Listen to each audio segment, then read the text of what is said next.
So, yes, Earth to Moon. I have an advanced copy here. By the time this interview runs, the book will be out, and everyone's going to read this amazing story. What an incredible memoir. I don't even honestly know what to begin. First of all, I'll say congratulations for getting your story out there the way you wanted to tell it. Thank you so much. Appreciate that. Yeah, I worked my ass off.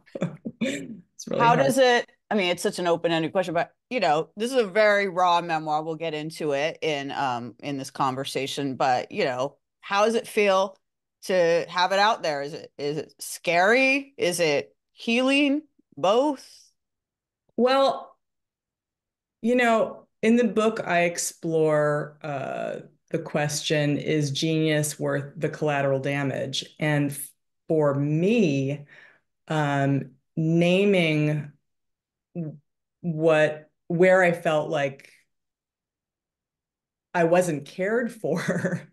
And the confusion around, like, how come a genius doesn't know how to do a basic thing like support an emotion or give a hug? Or I think that that is an act of self-care. It's not to criticize where I came from. It's to just claim my experience and to celebrate the best aspects of what I got out of being raised in that family as kind of like the apprentice of a maestro, but also to uh, have help name for other people maybe something that they couldn't articulate. And for me, books and movies and songs, they were skeleton keys for me to kind of piece um, together all that was missing, or the places where I was stunted or where bad wiring got in, and trying to like decondition myself from just some stuff that just shouldn't be in there. Well, I mean, I'll just get right into it. Almost chronologically, like you open the book, I look at, the first page, and among the people that you dedicated the book to, you did dedicate it to your father, Frank, but I didn't see Gail's name listed there. And without spoiling too much of the book, while, everyone's human, but she definitely comes off worse than your father did in terms of the parenting, at least. I mean, that's obviously not an oversight that you didn't dedicate Gail, but you did dedicate it to Frank. And I'm sorry if that's a loaded question, but probably a lot of questions will be loaded because the book is loaded.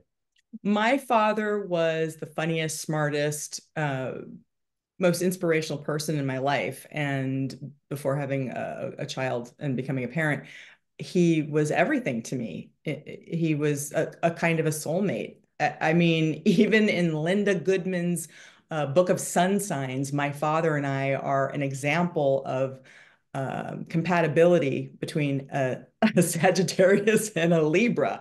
It wasn't Hmm. just me who felt there was this amazing connection. It was reflected in the outer world, and I think that that threatened Gail, and as a result of her military upbringing and probably her lack of being able to have a soft place to land inside herself, that it was projected outwards. That's my opinion, that's my experience, and that's what I share. And I think in one section of the book there's actually a drawing I did when I was really little, and it's me and Gail. Gail's holding an umbrella only over herself. And I've written, I hope you die. And I've crossed out die and written, love me. And so to me, that is so telling that so early on, I'm like, fuck this. I'm sorry to laugh, but I mean, you're laughing. So, Why but yeah, won't you laugh? It's funny. I mean, it's funny, but it's not. I mean, yeah. Well, the thing too that I learned from my father is turning tragedy into farce, and so that's a skill set. you write a lot about when you're writing about Gail about rage, kind of walking on eggshells, kind of trying to manage her rage or do things to not trigger it. Which is obviously a scary way to grow up, a way where you'll never feel 100% safe. But in writing about it, like, and writing about her, and, you talked about, her upbringing and stuff, like, I don't know, I guess, did you develop more empathy or understanding for why she was the way she was by writing about it over all these years? I really did. As I was doing the research and just looking at just the tour dates where my father was traveling, I thought, oh, I mean, I know how I feel when I don't have any support. And now imagine you've got no support for months and months on end, and you've got children to care for and a business to run. That's not easy. And if you don't trust people naturally, I mean, early on, my father was pushed off of a stage by Hmm. uh, somebody in the audience, and I think that these kinds of events kept setting a worldview of mistrust that was then passed on, certainly to me. And then, obviously, I mean, it's not an uncommon thing for male rock stars to cheat on the road. And you talk a lot about that, about how, you know, how it affected Gail, obviously, but how it affected you, sort of like maybe your view of how men were, how relationships were. I think I wrote something that you kind of feared that all when you started dating, that all men were like that. Can you talk a little bit about that? Yeah, I mean, I just to be a daughter of somebody who would say things like uh, more than a mouthful is a waste, or referring to some women as an ironing board, and just even the sounds of and this idea of just this feeling of being exposed to too much sexuality too soon.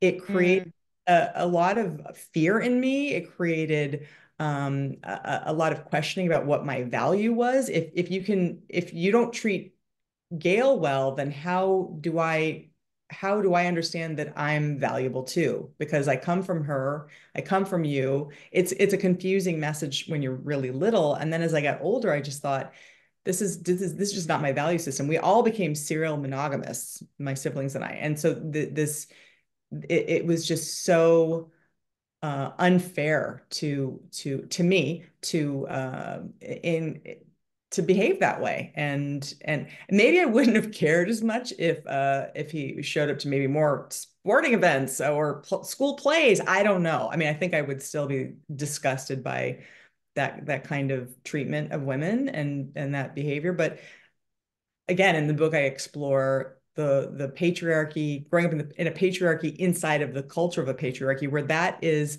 those kind of like extra lady perks are revered, and that's why some people get into the music business, just to have the applause and the extra mouths on body parts, I guess. One thing that I extra mouths and body part. That is good. You're a writer. You're good with words. Um, One thing that I thought was interesting, I mean, there's that kind of cliche that you marry your father or you date your father or whatever. And when you talk about one of your early dating experiences with Woody Harrelson, I assume it's Woody Harrelson. You don't use his last name, but you say he's this big actor rising on it. Like he did certain things in the way he treated you that were kind of Frank-like or whatever. And then Gail was like, oh, if you love someone, you put up with that shit or whatever. And I felt that was really interesting. Were you able to break that pattern? Because some women, they don't break that pattern forever. If they had a absent father or a father that was in some way abusive or emotionally abusive, whatever, they repeat that pattern for their entire romantic life. It is a tricky thing to unwind and untangle, especially in a culture that continues to uh, further and foster that narrative and prize that behavior. It's and so long as there's a girl with a daddy issue and men that will take advantage, then yeah, that dynamic is going to continue, and it is a personal journey. uh, it is not an easy path to undo.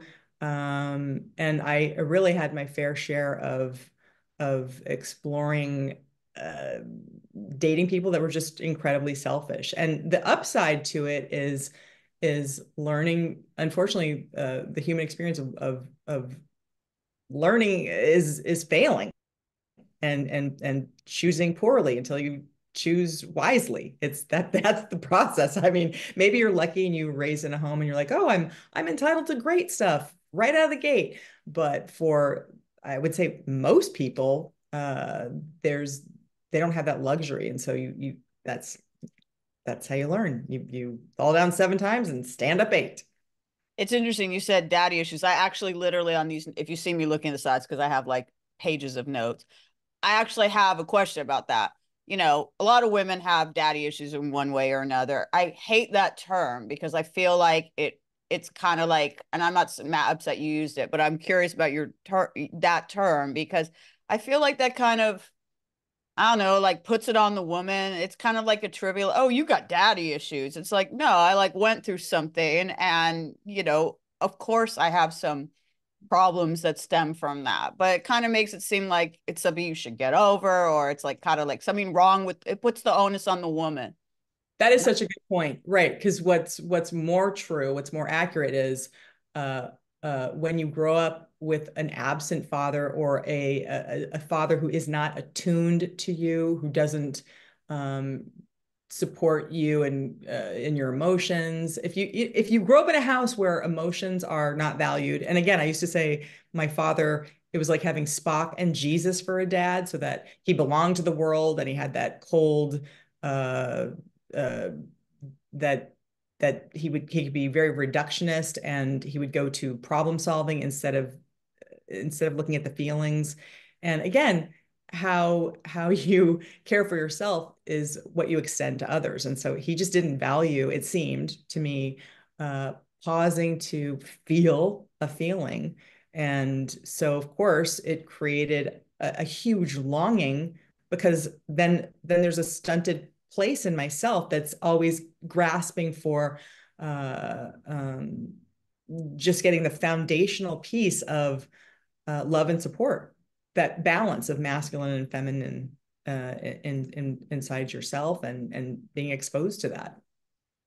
Again, another loaded question, but do you feel like it's odd to me? Do you feel like Gail and Frank didn't quite have parental instincts, particularly Gail, because there's stuff about, when your daughter later got sick and she didn't seem to care, didn't come to the hospital, that she didn't even have like the grandmother instincts. Because there are some people that are like maybe not great parents, but then when they have become grandparents, they have that like opportunity to like redo it or, do what they didn't do when they were younger and less wise. And I don't know. I mean, they obviously had 4 kids, so they like wanted a family, but it's kind of weird that they had a family and then yet there were certain like kind of like parenting 101 things that they seem to like get wrong. I'm sorry if I'm like saying anything that's rude or anything. That's what I explore in the book. From my perspective, both of them came from Catholic households in legacy patriarchy. And my father's model probably simply was the wife takes care of the kids, the man works. And for Gail, I think years of resentment just kept accruing and accruing and accruing. With her needs not getting met, it's really hard to give from a place of emptiness. I would say it's impossible. And then if you're trying to also maintain a uh, uh, this kind of like public, forward facing, we're a tight family like the Kennedys or the royal family. How do you, it's just a lot to manage. And so again, it sucked to be on the receiving end of, but I also can hold the paradox of how she got there, Yeah. and so and to so early on have that sense. I mean, I was angry both at Gail and at Frank. I kept thinking divorce and made choices I wouldn't have made. Um, Obviously from the outside looking in, you talk about, especially like during the Valley Girl era, you would do these kind of lighthearted interviews about their unconventional parenting, like we're this wacky rock and roll family, like the Osbournes or something. I'm sure if that had existed, then they would have been trying to do, you would have gotten offers to do like the Zappas, reality show. Look at this wacky family. And yeah, it probably for kids watching those interviews on MTV or whatever, be like, wow, it'd be so fun to grow up in, the Zappa's family. They don't go to school or, they don't do homework or they get to have these parties. Right. And Six yet, Pippi Longstockings in one family, and the house itself also was like a Robinson Crusoe wild. It had a jungle and a spiral staircase and a fireman's pole from getting from one room to another, and just all this whimsy and yeah, magic. So sounds fun. But you of course, and I talked about this with you before when we did the Valley Girl interview about how you like craved the relative normalcy of the Valley friends you had. But I guess, I just wanted to ask about, you talked a little while ago about like kind of being overexposed to like sexual stuff or whatever. Like just, I mean, not to make this interview about me, but my dad had a subscription to Playboy when I was a kid. And I just think maybe these parents were like this. They just left the Playboys everywhere. And if they saw me and my sister, reading them, they weren't like, "Oh wait, kid, that's not for you. That's adult. That's an adult mag. That's for adults." They didn't do anything. And at the time, I thought it was kind of normal. But now I look back, I'm like, that's kind of. I mean, that's kind of weird. Do you just think like parenting back then, like maybe because everyone was trying to be like cool dad or cool mom. I don't know. You obviously had super cool dad, but I'd love to talk about how like from, you know, how some people would think it was great to grow up with these parents with no hangups or whatever, but like maybe it wasn't so great. yeah, the thing is, and thank you for sharing a personal experience, because I had the same kind of thing, just growing up with just material media laying around that was not my preference, and I felt way too young to be exposed to it. And I ended up being the girl looking for like turtleneck bathing suits and how can I stay as covered as possible. I was not about any attention on my body. Uh, Mm. and so it definitely sent a message that's what uh, men or any that male gaze, it just made me so uncomfortable. And in the book, one thing that makes me laugh in my book is when you'd read these magazines and it would say they weigh 120 pounds. I was like, why are they doing their weight? What does the weight have to do with anything? It was baffling to me. And I was like, is that as heavy as a dog food bag? Like, why do you need to know? It was bizarre information to me. But also, again, I think that they possibly were rebelling against the constraints they felt growing up. And I don't know how comfortable they were ultimately with those choices, but in order to get comfortable, you have to boldly try it. And so when you're watching the process of other people becoming, and they're learning it for the first time, and they're not saying this isn't about you, and they're not saying that must have been scary for you, I'm sorry I exposed you to that, whatever. There's no trickle down of or recap or so then the smallest person in the house is going, what the fuck is going on here? You also, since you mentioned weight, one thing that struck me reading your book is you mentioned diet culture a lot. Like everyone was eating like I don't know those figurines, like those like 70s weight loss bar, and this was all happening around time when you were suddenly thrust into the public eye and were so insecure about your looks, as most 14-year-old girls are.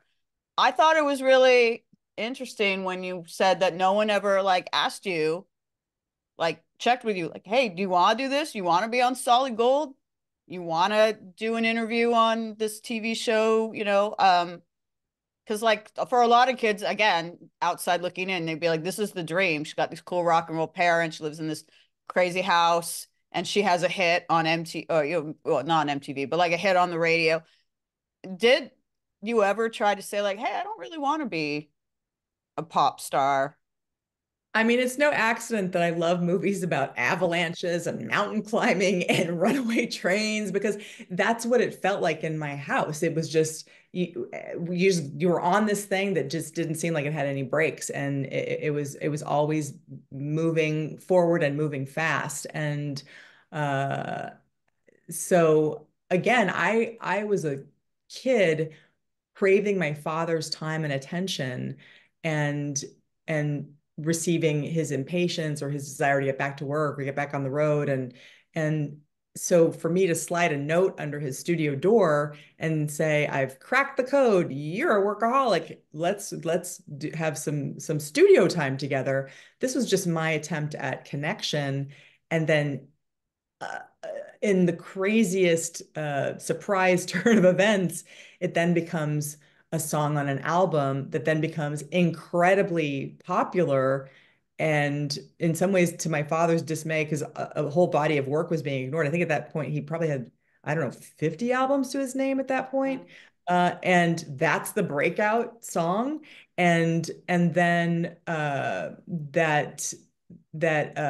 I'm suddenly now a PR voice for the family when I don't want any eyes on me because of my bad skin and my chubbiness. I didn't set out to be a musician. And I didn't even sing. I was doing a voice that made my dad laugh. All I want to do is make my dad laugh. And then the world was laughing, and then and then it had a life of its own. And then the message again, career-wise, was, well, how do you have an accident?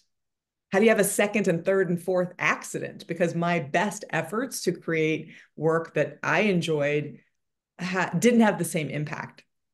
Did you talked about like being this dynasty like the Kennedys or whatever, and it another thing that stuck out to me in the book was when you talked about we're not, I'm paraphrasing, but like you felt like the message was we're not a family, we're a family business, like Zappa Inc. comes first or whatever. And that, tell me a little bit about feeling like that, because I feel like maybe you felt at least at times exploited or used for the business agenda. I did. I felt like I was a mouthpiece just being shoved out the door. Make the statement, and help generate the thing that's feeding all of us. So then you're a part of this thing, but also simultaneously being told you're not a part of this thing. Your dad did all the work, and you're just a tool he used. And so it was extremely confusing to both be uh, publicly lauded and then privately almost scolded, and then also have to go out there and tap dance and be a little performing monkey. And again, just a lot of realities to juggle. You write about in the book about how, Gail resented, she already kind of resented the attention you maybe get, but now suddenly it was the Frank and Moon show. But I'm wondering, you don't mention this in the book, but Dweezil obviously is the musician among the four of you. And he also had a song out, I think the same year. My Mother's a Space Cadet was in 82. Did he ever resent the fact that like you became, at least at that time, like the pop star or the rock star of the kids? Wasn't he like, hey, why isn't my mother a space cadet on K Rock or whatever? You'd have to ask Dweezil. I think we all had such different experiences, which is Yeah. another piece of the story that I tell. What if three people had a great time and one person was looking around going, really? Fish out of water is not enjoying this. Uh, because I observed all of us kind of being, in my opinion, under cared for, not I, I mean, I think they did a real disservice by not telling me I'm smart and saying, let's get you in college, not noticing I love learning, and that was a path that was more suited for my temperament and my interests. And uh, I had to become an autodidact. I didn't even know what that was. I didn't even know I was smart. I didn't even know Wow. smart enough to get into a school. And then my father would be publicly talking about the importance of education while not making sure his eldest had one. That's a lot to, again, to live with that paradox and also admire him so much and also have the chance to just jump right in and explore specifically acting and really immerse myself in it and kind of go into a mastery of a storytelling skill or something like that. So it's not that I wasn't encouraged to do something else. It just there was again um no like unifying hey, what are you up to? What are you up to? How can I make your dream also come true? It was a pyramid, and all arrows and all energy went to my father. It literally, I mean, it broke my heart when, as you mentioned, like they pulled you out of a good school that you enjoyed going to and said you're getting your GED. And also like the harp story where you were enjoying playing the harp and you needed to graduate to a bigger size of harp. And here you had this musician father. I mean, I would expect that he'd be like, "Yes, let's get you the best harp there is," or whatever. You're And going to stay the course of this harp. I know it's hard, but keep practicing, kid. Something, right? It's and then again, so even now when I hear people use the word genius, I'm like, what got lost or culled as a result of that genius? What did other people have to sacrifice so that genius could exist? Because who wouldn't want to just be, I only do my work and you bring the food and you drive me around and you clean the house. Who wouldn't want to be the emperor of the universe? We all did. We all saw that that was the best job to have, and only one person got that gig. you do write repeatedly about even at the scene when your father died and the family was gathered around, like that you always kind of felt like the outsider in your own family. And it's interesting because you say you have different experiences. And I have your siblings. I don't know how good at terms you are with your siblings these days, based on all of the legal stuff that's happened. But did they know you were writing this book? Have they read it? Will they read it? They have not read it to my knowledge. They have not expressed an interest in reading it. Again, growing up in my house, it wasn't that we were set up for competition. It was that it was kind of like a house where no one really liked what anybody else was working on. They just liked that you liked it. And so there was not this even though we would go to some shows, and that they'd come to some comedy gigs and whatever that thing was, there wasn't this feeling of cohesion that I was craving, that I was seeing in movies and television, that was exemplary to me, or even in my friends' homes. Just the act of eating a meal together at the table, Thanksgiving and Christmas, and just that basic thing of a check-in. It was just non-existent in the home. So yeah, we just were not uh, really uh, trained to make space for another. It was kind of a, okay, it's six people doing their own thing. It's six bubbles and a free for all, but all the bubbles again point to the top of the pyramid. That's such a shame because there's literally only three other people in the world who could even begin to relate to this crazy life experience you had. So you would think, again, I keep saying you would think, that people that you would bond, particularly after both your parents were gone. And I mean, I know there was the legal stuff. We might talk a little bit about that. A lot of that's already out there, but like, yeah, you would think that, like, I don't know, what do they call it? Trauma bonding, whatever, like that you'd have that bond. It's kind of surprising to me.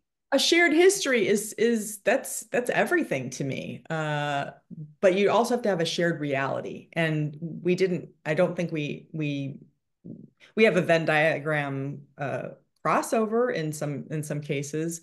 Uh, my dream was always that we would do a family memoir.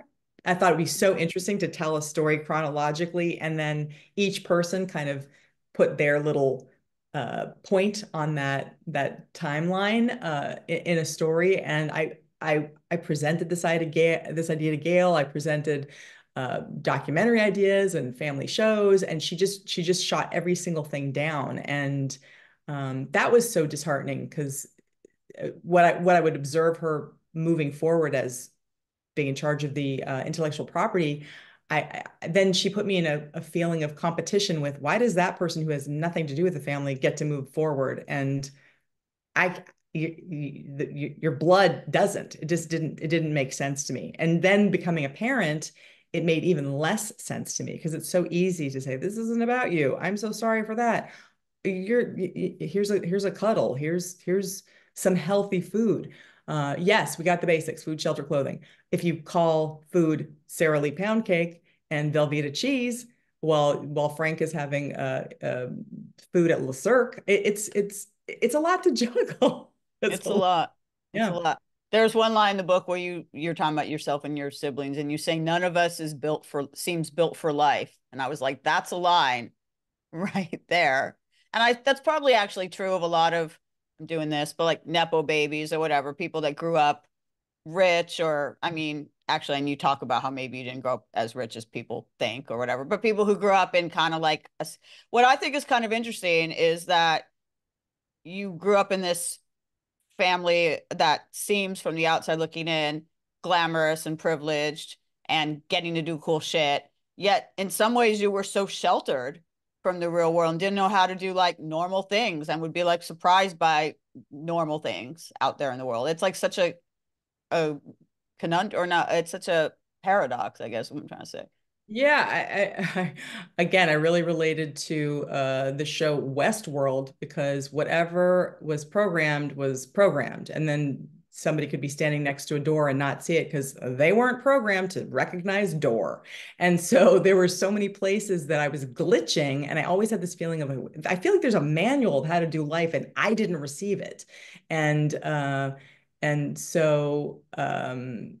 again, not a complaint about them because somebody can't give what they don't have themselves or they don't value. I was asking for things that they just either didn't have or didn't have a shared interest in. And and that's so frustrating because then you have to wait until you are out of the house, and then you have to undo all the bad wiring and then rebuild from no template. And some people could call that freedom. And then again, I laugh when people are mad at Nepo babies or whatever, because I was like, Did I pronounce it wrong? Is it no, Nepo, not whatever, Nepo? I don't know. whatever I've it is. only read it. I never I say don't it. know. I don't know. But that's my point is uh that I think why fight that somebody would be granted an opportunity? Isn't the whole point of life to like create as much abundance and then help other people's dreams come true? And then I didn't get that out of Mm. I didn't get the perk that I was promised and that people are so mad about. And and where I didn't know how to use it. I didn't know how to use it to my advantage. And part of that was being a girl in that family, and part of that was just the mindset.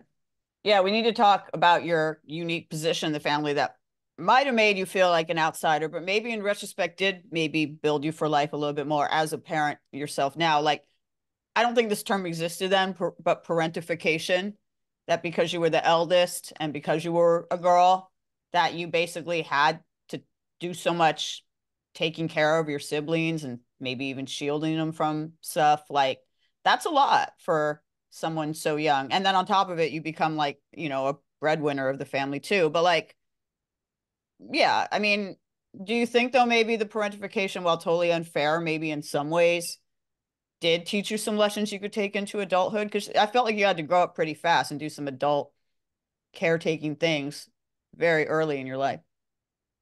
Oh yeah, I mean, sure, there were many skills that I did get, attention to details. I mean, in some cases, my playbook was do the exact opposite of what you come from, and then little by little integrating the stuff that I really appreciate. My mother's sense of aesthetics was um, unparalleled. My father's fashion sense, his work ethic, his humor, his reasoning, Gail's, um,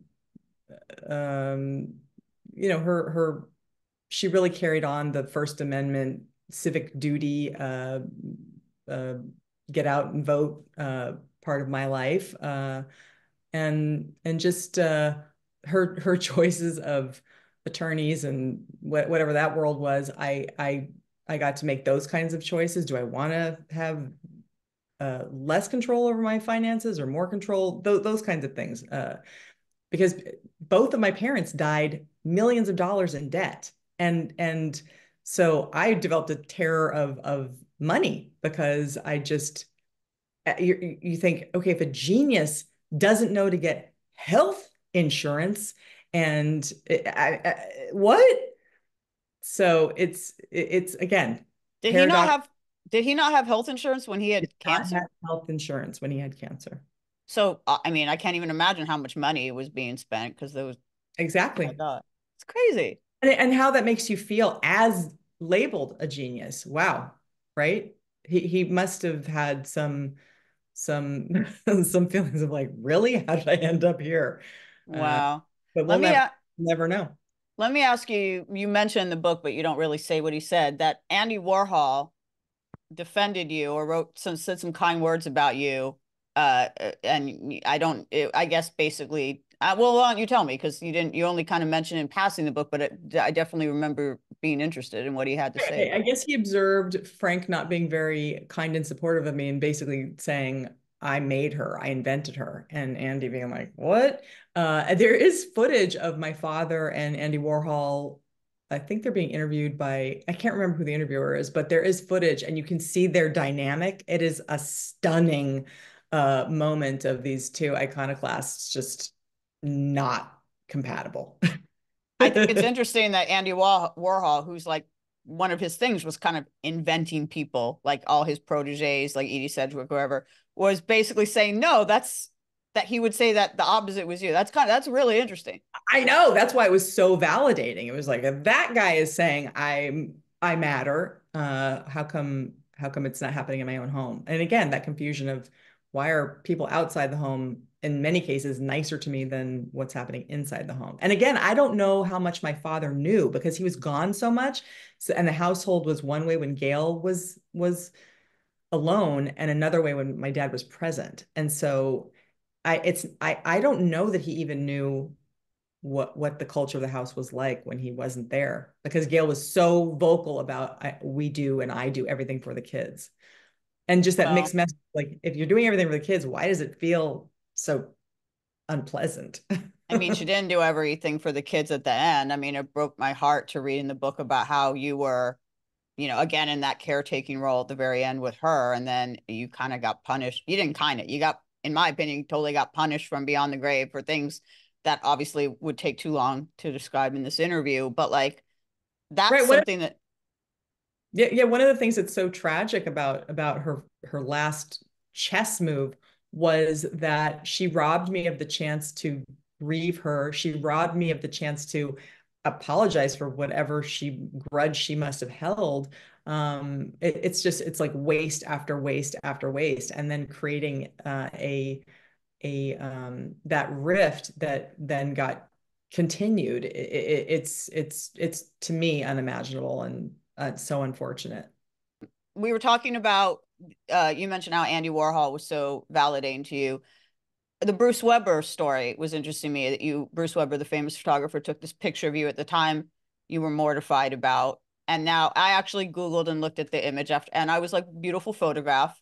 And it's, yeah, now I think you have different feelings about it. But like this idea that people, other geniuses outside the family saw you in a different way than your own family saw was interesting to me.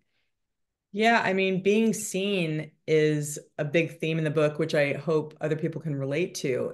I think it's a natural, I mean, it is a need, an actual legitimate need to belong, to feel you belong, and to have that be missing, this fundamental need then you end up questing for uh, having an experience of belonging so that you can build that in internally. And when you then have this mistrust in your family, you don't feel safe in your family, of course it's going to be harder to have other eyes on you, and you're going to not be able to trust somebody else's vision of you. Do you know what I mean? Or Mm-hmm. their attempt at collaboration with you, or I don't know, maybe it these a lot of these things are time capsules that I then get to revisit and say, oh, that is another way to take a look at it, because it is amazing. He really did capture something in that photo. And then, real quick, there are a couple other mentions of not famous people, but like a school headmaster or like a television interviewer you were talking to who basically flagged something, or even maybe suspected abuse. I don't know what kind of abuse they might have been suspecting, but they were like, that's abuse, or are you okay? Were those kind of wake up calls too? Like, I guess I'm wondering, was there a moment in your life where you realized, oh, this isn't like a maybe a eureka moment where, if you've grown up with something, that's all you know. And then there might be a moment when someone from the outside is looking in where you're like, oh, this isn't normal. This isn't how most kid most kids are. Yeah, there's a foreign film, and I wish I could remember the title of it, and maybe I'll try to find it. It's on the Criterion Channel, Okay. and it is I can't remember if it's South American or German. Anyway, in the movie, this family is so concerned with protecting their children that they lock them inside of a house and then teach them uh, wrong words for telephone or for a bathtub or whatever the thing is. And so they have this insular language that does not apply in the external world. And in some ways, it's I could really relate to that feeling because I was blindsided by some basic behavior that I called family behavior that then to the outside world they're like that shouldn't have happened, that shouldn't be like that. And at first I was Sicilian and defending my family, you can't insult my family, but then yeah, as I write in the book and as you describe, I had to take a second look at some things that I was calling love, family, comforting, whatever that list was. It's yeah, it was a big slap and surprise to find out that just some basic things were not that great. Well, Gail said she called you an empath. Do you believe it's true? Or would you call yourself that? Because, you sort of describe yourself as being maybe a bit more sensitive than your other siblings were, or than most kids were in general. Like that maybe is why your experience of this family dynamic is different or recalled differently than they do. I mean, in some ways I wonder. She labeled me empath, and I tried to become the thing if it meant I was going to get love for being that thing. So I don't really even know if it's true, or if I developed it as a result of being told that's the persona that I'm Mm. giving you. It's and yet I was hypersensitive. So to be both called histrionic and an empath, how do you reconcile that? So I know I should probably let you go. So I guess I'll just kind of wrap this up with, and by the way, thank you for being so generous with your time. And thank you for writing this book. Amazing book, Earth to Moon. Um, Lindsay? a lot of people would, and I'm going to be one of those people, would ask, how are you so normal? I mean, you seem pretty normal. I mean, you seem, the word I'm trying to use, normal is kind of a loaded word. You seem very grounded. You don't seem like the stuff you've been through. Maybe people would expect you would have more issues or whatever, but you seem like a very grounded, sane person who's come to terms with a lot of what you've been through. Maybe writing the book was part of that journey, but like, how did you come out of this after all with such kind of self-awareness and like kind of, it seems you're at peace with relatively at peace. I don't know.